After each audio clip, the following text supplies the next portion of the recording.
You touched on a lot there, Hip, and starting out, I mean, going and blessing and thanking every parole officer. This man's gone and back and went to the court and got put on the docket without a case to thank every judge who ever sentenced him, to thank the cops who arrested him, and thank them for saving your life. And again, that's back to the power of acknowledgement, so fucking powerful.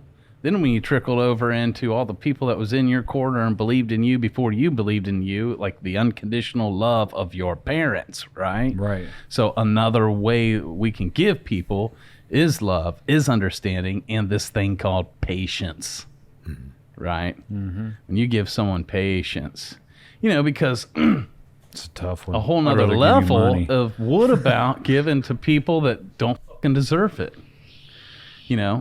Something more powerful sometimes than our actions can be our reactions. Oh, yeah. Yep. I remember I pulled into Whole Foods parking lot. It was pouring down rain, and I got out of the car real quick.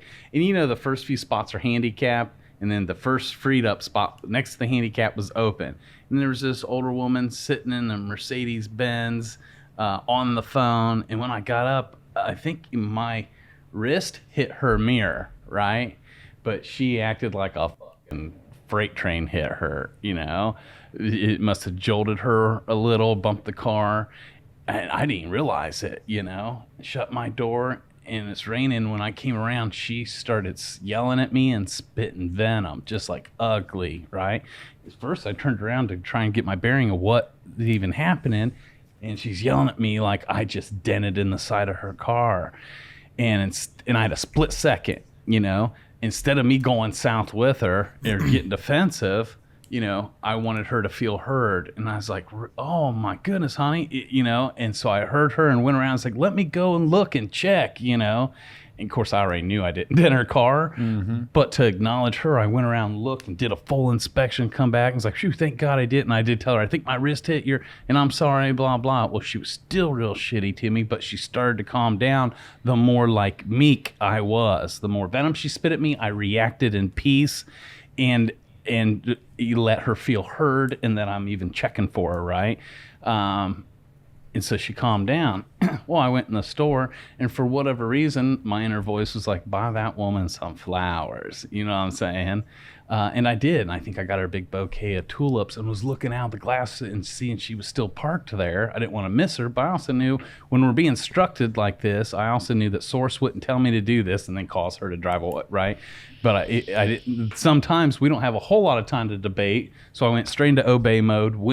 But dude, when I came back out to give her flowers, like, it blew her fucking mind. You know what I'm saying? Wow. Yeah. That's it. That's crazy. Mm-hmm. And that's why our reactions to people that in the moment don't seem like they fucking deserve it because they're being shitty. Right. And what did I give her? Some patience. I gave her some love. You know what I'm saying? And I doubt she'll forget that, Well, even she's carrying that on the next time someone reacts to her, even if it's not the next 10 times someone reacts to her, she continues to react shitty. But eventually, because people don't forget shit like that. Yeah, at least it might have been a seed, right? And I don't know about I heard you. she started her own podcast. Hell yeah. Debunking our podcast. That's My side of the story. That's right. Oh, shit.